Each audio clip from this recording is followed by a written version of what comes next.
I'm here with the General Manager of Integrity at the NRL, Nick Weeks. Now Nick, the NRL today has fined the Gold Coast Titans for a breach in the salary cap. Yes, that's right. We've informed the club today that they've been fined $300,000 and docked 4 competition points for a serious breach of the cap in the 2013 year.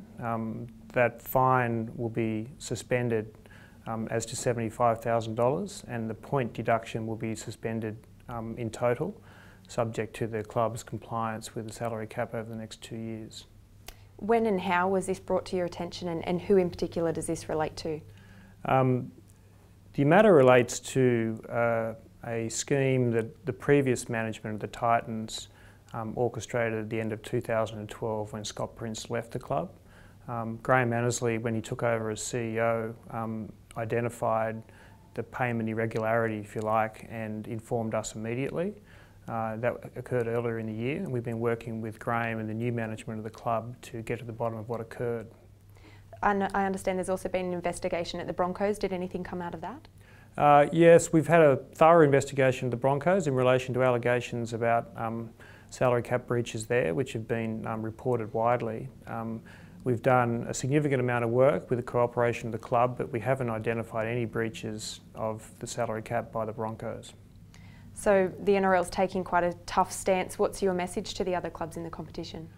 Well, look, the salary cap is a critical part of the competitive balance of the competition, and that's crucial to the NRL. So the message today is that we'll be looking very severely at any breaches of the salary cap by clubs, players or agents. Any history in terms of how we've dealt with in the past should be discarded, and clubs should expect point deductions if they're found to be engaged in serious breaches of the salary cap. So with the Gold Coast Titans, will we see any repercussions for the staff or the administration that were at the club at that time? Look, there's issues that we've identified through this that involve people at the Titans and elsewhere. They're not currently in the game. Anyone who wants to be part of the NRL, whether a player or an official, needs to be registered with the NRL.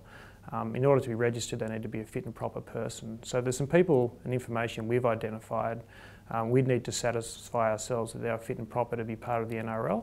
And based on the information we have today, it's unlikely that some of them would be. But we're not prepared at this stage to identify them.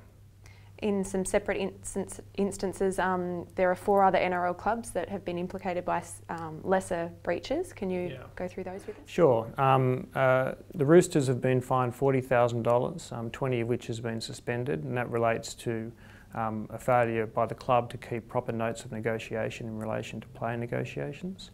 The West Tigers have been fined an amount of approximately $9,000 in relation to an overspend.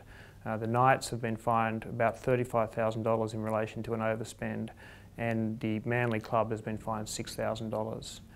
In each of those cases, or in the majority of those cases, they were inadvertent breaches.